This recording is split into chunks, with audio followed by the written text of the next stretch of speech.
Bonjour à vous. Alors aujourd'hui, nous allons parler d'échecs. Et pourquoi nous allons parler d'échecs? Justement pour éviter de reproduire ces fameux échecs qui vous empêchent d'avancer.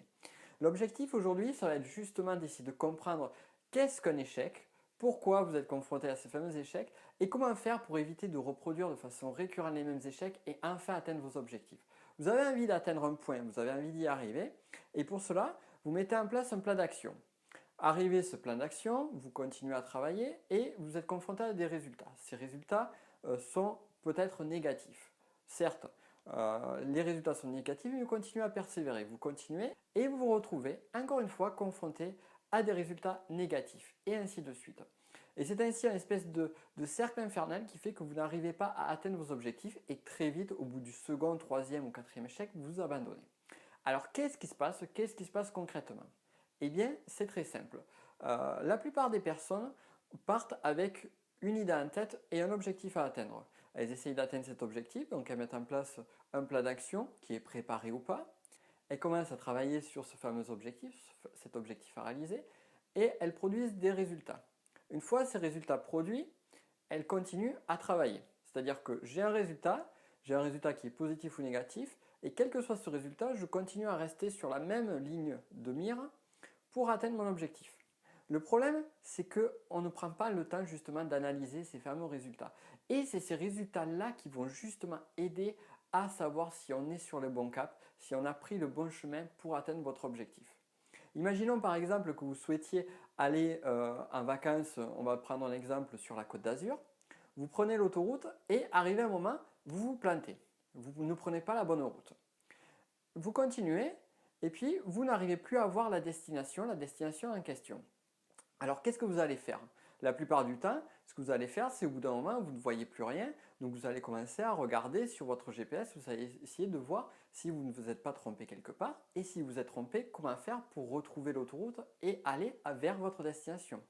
Sur la réalisation d'objectifs, c'est la même chose. Le problème, c'est que la plupart des gens ne font pas ce travail. Ils ne font pas ce travail d'analyser l'endroit où ils se trouvent à un instant T donné, donc analyser sur le GPS où ils se trouvent, et comment faire pour atteindre leur destination. Donc c'est là où vraiment vous pourrez faire toute la différence par rapport à ceux qui se plantent et qui n'arrivent pas à atteindre vos objectifs. C'est justement en prenant conscience des résultats et en apprenant à les interpréter. Un échec, c'est quoi? C'est juste un résultat. C'est un résultat qui est, on va dire, négatif pour vous. C'est un résultat qui n'est pas à la hauteur de ce que vous espériez. C'est simplement ça. Un échec n'est pas un échec en tant que soi. C'est justement quelque chose qui va vous permettre d'avancer de façon plus facile. C'est même plus utile un échec qu'une réussite, même si je ne vous souhaite pas justement, si je vous souhaite de réussir. C'est plus utile dans le sens où lorsqu'on se plante, on peut analyser vraiment quels ont été les mauvais points, où est-ce qu'on a un petit peu perdu le fil et quelles sont les erreurs que l'on a fait. Une fois que nous avons analysé ces fameuses erreurs, eh bien, nous pouvons changer le cap, changer la route et se dire voilà, je suis à ce point, je me suis planté, je vais pouvoir reprendre l'autoroute et arriver à ma destination. Et c'est en faisant ce travail-là, en analysant justement vos échecs, que vous arriverez à ne plus les reproduire. Et ainsi, vous pourrez vous diriger vers l'autoroute de la réussite et atteindre votre objectif final. Donc, ce n'est pas compliqué.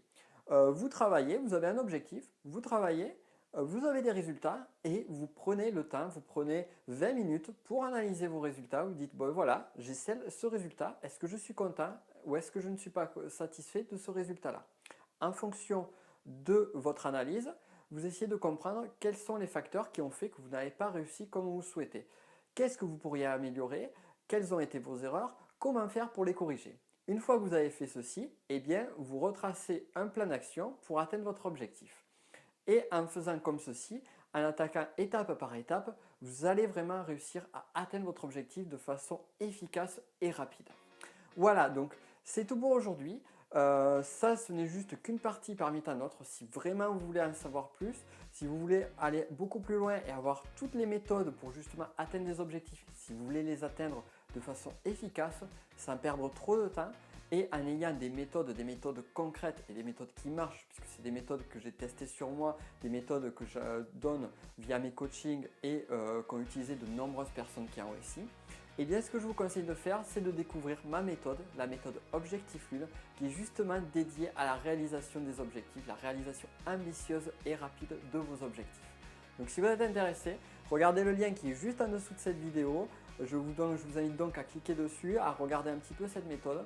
Si vous avez des questions, n'hésitez pas. Et quant à moi, je vous dis à très bientôt pour une prochaine vidéo. Je vous souhaite une excellente journée et je vous dis à bientôt.